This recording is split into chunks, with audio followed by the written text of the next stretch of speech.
here's a question for you. So in jiu-jitsu, there is this weird, like, it's a bit of a paradox. So we a lot of times in jiu-jitsu we'll say, like, lose your ego, get rid of your ego, that kind of stuff, which I know where they're getting at, but the idea of the ego is like, it's who we are, right? It's like our self-construction.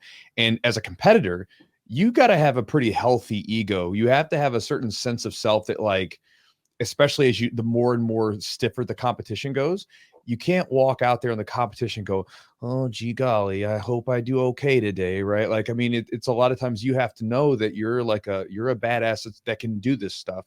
But a lot of times, at least I found that is a lot of times easier after you've accomplished certain things, like that you have your confidence can be built under a firm foundation. For you as a competitor, have you had a moment where you won a competition, you won a match, and that maybe you exceeded what you thought was possible for yourself? You're like maybe, like, for instance, with me, I've gone into tournaments that I didn't think I was going to win or even do well in. And then I was like, oh, snaps. Like, I freaking killed it today. Or even had competitors that I was, I'm going to go after them. I'm really going to go after them. But in the back of my head, I'm like, probably won't win this, but I'm still going to attack them with everything I've got. And then I come out on top, and then, like, afterwards, you're like, oh, like that was different. Have you ever had a situation like that in your competition where you maybe exceeded what you thought was possible for yourself? I don't think I have, actually. I think I do have a very good balance of, like, oh, I'm the best and I'm going to win. And just knowing that and having, like, that self-belief, you know what I mean? Sure. Like, I feel like I have a really good balance of, like, self-belief and also being humble. In the training room, I'm more so humble. Like, I hate to lose even in training. I don't like it, but I know that I need it. And I know that when I do not do well, or that people, get the better of me sometimes, I know that was what I needed. And I know that I'm able to use that and kind of translate that into competitions. And I feel like the more you do get your ass beat in the training room, the better you're going to do in competition, because you're used to that uncomfort. And I think the more uncomfortable you are in training, the better off you're going to be under the bright lights. And so I think, going into competitions, I do always feel really good and I do feel really confident. Just because I do know that I suffer in the training room, and I do know I have people to push me that,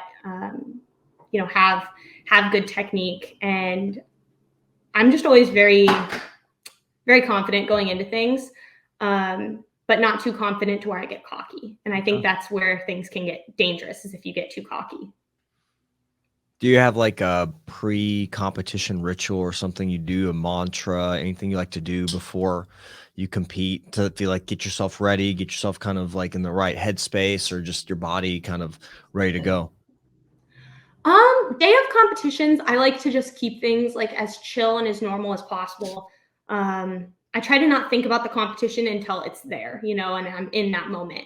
I feel like if you hype up a competition too much in your head, it starts to get the best of you. It starts to get in your head. And that's when you start to be like, oh, well, maybe I'm not as good as this person, or maybe, maybe I'm not going to do well, or, you start to have those self-doubts creep in, but it's just your mind creating monsters of men, like, everybody's having those same thoughts. Everybody's nervous. Everybody's, feeling uncomfortable.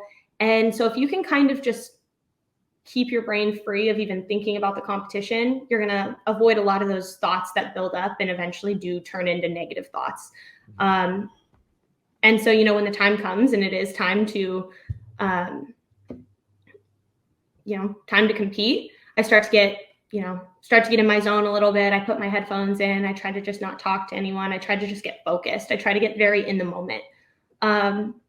Because I feel like if you can stay in the moment, you're going to do a lot better and you're going to perform a lot better.